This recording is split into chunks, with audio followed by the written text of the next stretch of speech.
आज यहाँ पे इतनी भारी संख्या में आए हुए सभी भाइयों बहनों, माताओं, बुजुर्गों, बच्चों, सबको मेरा नमस्कार, सबको मेरा प्रणाम, आदाब, अस्सलाम वालेकुम। मेरे को दिख रहे हैं दूर तक, पीछे तक, जहां तक मेरी नजर जा रही है, लोग ही लोग हैं, लोग ही लोग हैं। आप लोग इतनी भारी संख्या में आज यहाँ पे आए हैं, इससे ये साफ जाहिर है कि ये जो गलियों में काम शुरू होने वाला है, इससे आप लोगों को कितनी खुशी हो रही है। दोस्तों, आपके इलाके में 12 कॉलोनियों की सारी गलियां, सारी नालियां बनने का काम शुरू होने जा रहा है।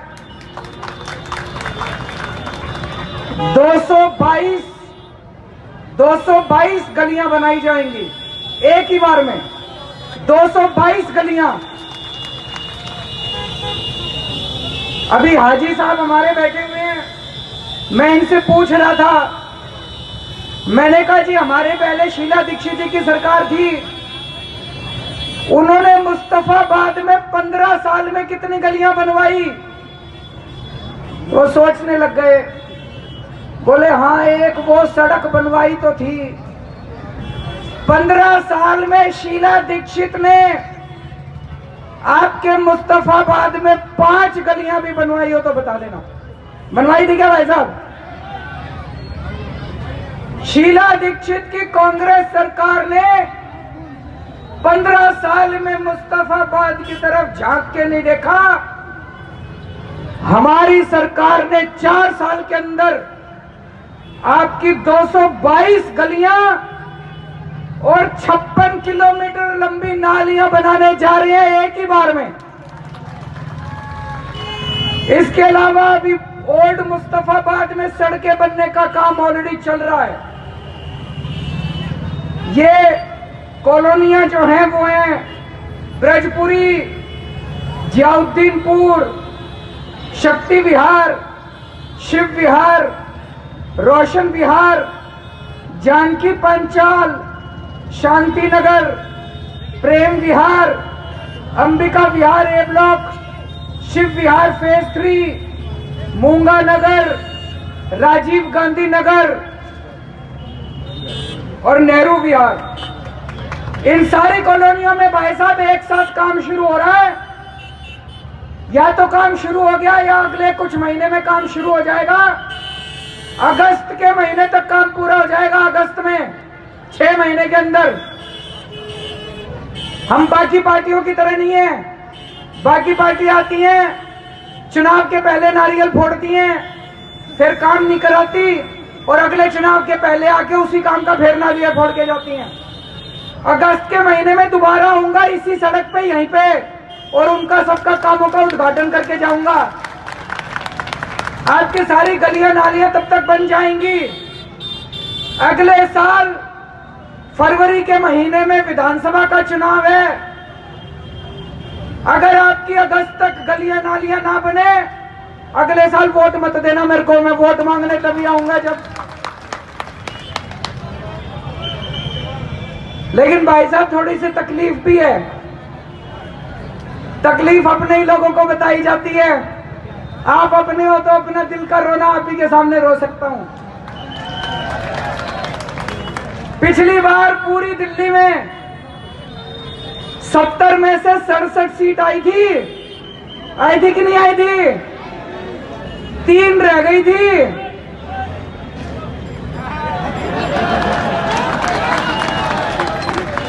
एक मुस्तफाबाद थी उसमें से। पिछली बार मुस्तफाबाद रह गया था। मेरे पास कई लोग आते हैं, कहते जी मुस्तफाबाद ने वोट नहीं दिया। मैंने कहा वोट दे ना दे मेरे अपने हैं, काम तो फिर भी कराऊंगा मैं।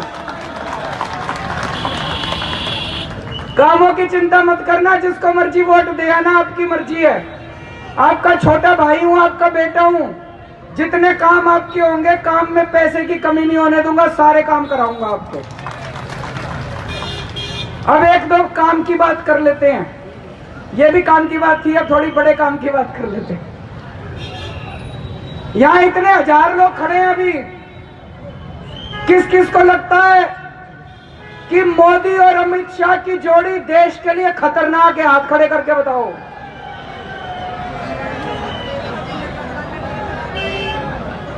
दोस्तों,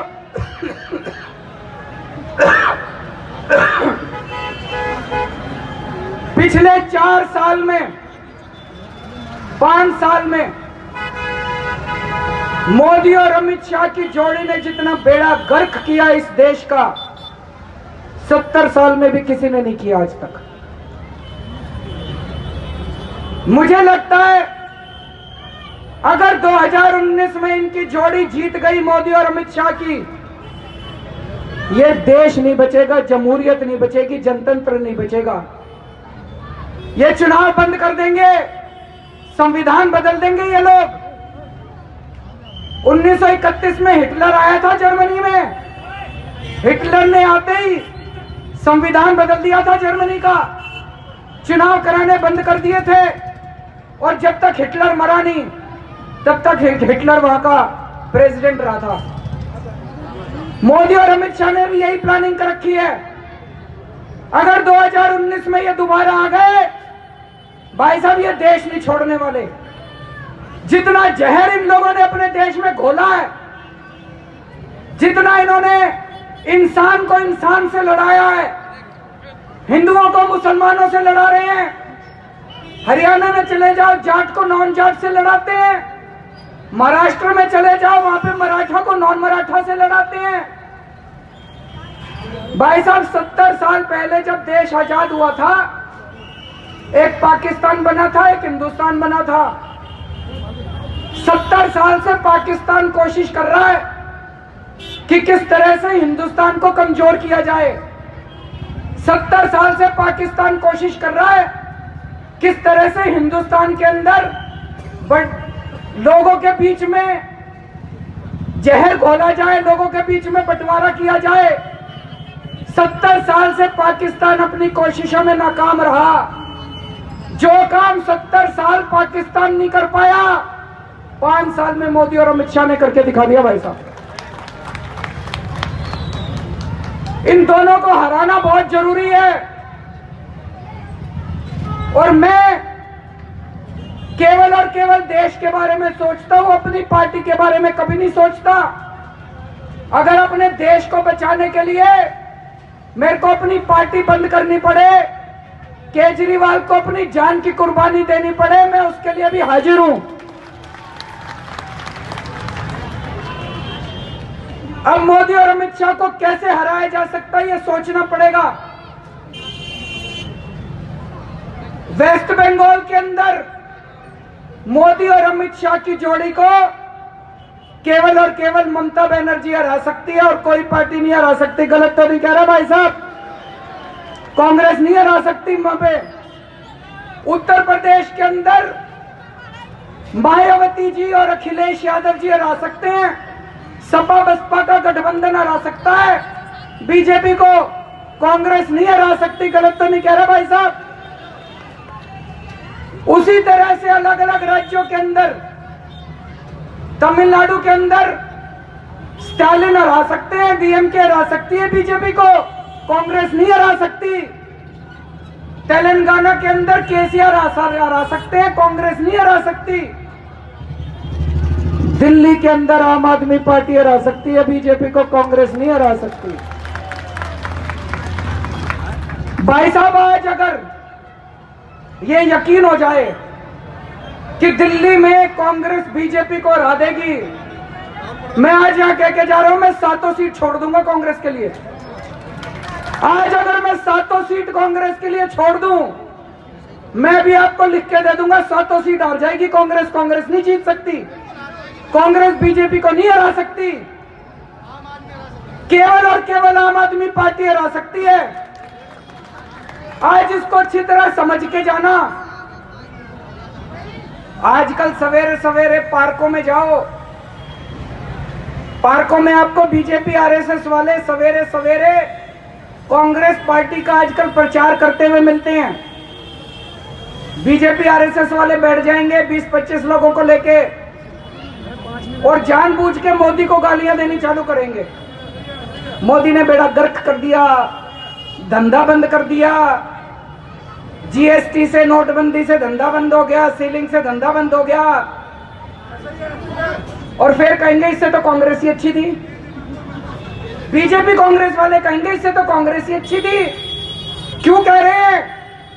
बीजेपी और कांग्रेस वाले, बीजेपी और आरएसएस वाले कांग्रेस का प्रचार क्यों कर रहे हैं? समझ के जाना। आज ये गणित है, आप सारे इंटेलिजेंट लोग हो, इसको अच्छे से समझ के जाना। पिछली बार लोकसभा के चुनाव में बीजेपी को मिले थे 46% वोट। कितने मिले थे? 46%, याद रखना। आम आदमी पार्टी को मिले थे 33%। कितने मिले थे? कांग्रेस को मिले थे 15% वोट। कितने मिले थे? अब सारे सर्वे ये दिखा रहे हैं इस बार बीजेपी कम से कम 10% डाउन होगी।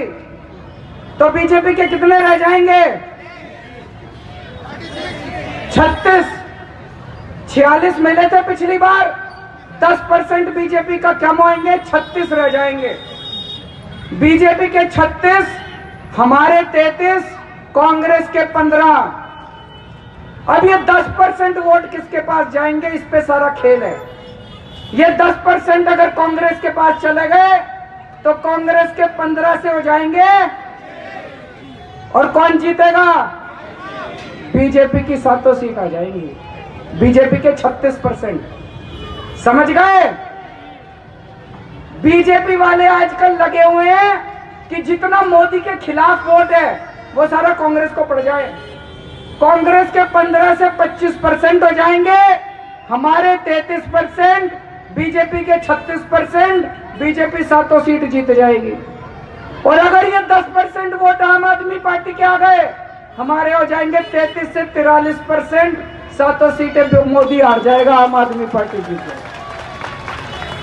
समझ गए अच्छी तरह? ये कांग्रेस के चक्कर में मत पड़ना। पिछली बार इनके 15% वोट थे, इस बार 10 से कम होने चाहिए कांग्रेस के। हमारी कांग्रेस से दुश्मनी नहीं है, लेकिन इन चुनाव के अंदर मोदी को हराना बहुत जरूरी है। जैसे मैंने कहा, अगर मेरे को यह भरोसा हो जाए कि कांग्रेस मोदी को दिल्ली में हरा सकती है, आज कह के जा रहा हूं 7 सीट खाली छोड़ दूंगा कांग्रेस के लिए। लेकिन भाई साहब, कांग्रेस नहीं हरा सकती। अगर हमने सीटें खाली छोड़ दी तो 7 सीट मोदी ले जाएगा। तो कांग्रेस के चक्कर में मत पड़ना। जैसे वेस्ट बंगाल में ममता बनर्जी हरा सकती है बीजेपी को, तमिलनाडु में डीएमके ही हरा सकती है बीजेपी को, उत्तर प्रदेश में सपा बसपा हरा सकती है बीजेपी को, दिल्ली में केवल और केवल आम आदमी पार्टी हरा सकती है बीजेपी को। अभी जींद चुनाव हुआ है, पता है आप सब लोगों को? जींद में चुनाव हुआ, जींद में बीजेपी को 50,000 वोट मिले। दुष्यंत की और दिग्विजय की नई पार्टी बनी है। मैं उनका समर्थन करने गया था, मैं उनका प्रचार करने गया था, उनको 38,000 वोट मिले और कांग्रेस को 22,000 वोट मिले। अगर कांग्रेस वोट ना काटती तो ये दिग्विजय जीत जाता। कांग्रेस ने बीजेपी को जिता दिया जींद के अंदर। ये सोच के जाना, अच्छे से समझ के जाना। आप लोग तो समझ गए, अब अपनी अपनी गली मोहल्ले चाय की दुकान पे सबको बोलना है। बोलोगे? हाथ खड़े करके बताओ कौन कौन बोलेगा। इसका प्रचार करना पड़ेगा, नहीं तो आजकल बीजेपी आरएसएस वाले खूब प्रचार करने में लगे हुए हैं। दूसरी बात, अभी तेलंगाना का चुनाव हुआ था, आपने अखबार में पढ़ा, वहां पे 22 लाख वोट कटवा दिए इन लोगों ने। 22 लाख तेलंगाना में, 22 लाख वोट। दिल्ली में बीजेपी को लग रहा है इस बार हार रही है। दिल्ली में बीजेपी वालों ने 30 लाख वोट कटवा दिए, 30 लाख। मेरे पास अभी 3 महीने पहले एक आदमी आया, हमारा कैंडिडेट है राघव चड्ढा, वो आया। उन्होंने कहा जी दिल्ली में खूब बीजेपी वाले वोट कटवा रहे हैं। मैंने कहा ऐसे ही बोल रहा है तू? मैंने जांच कराई तो पता चला वाकई बीजेपी वाले खूब वोट कटवा रहे थे। मैं इलेक्शन कमीशन से मिलने गया, इलेक्शन कमीशन ने माना। मैं पूरी लिस्ट लेके आया हूं इलेक्शन कमीशन से।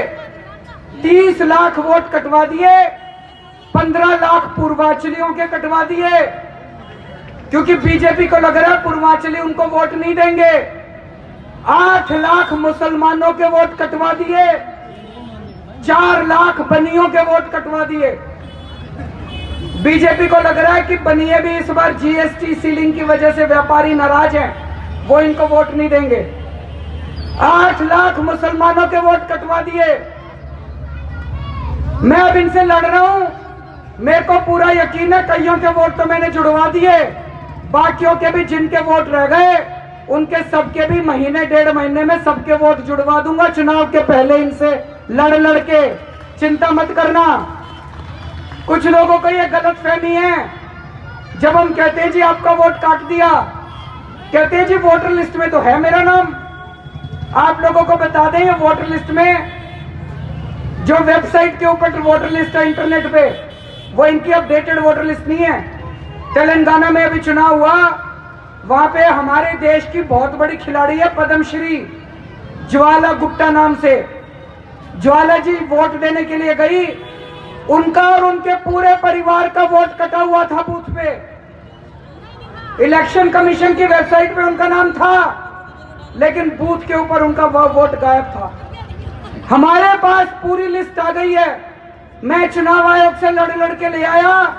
आप लोगों के जितने लोगों के वोट कटे हैं सब लोगों के वोट बनवा दूंगा, लेकिन ये मत कर देना कि वोट तो बनवाए केजरीवाल और डाला और राहुल गांधी या मोदी को।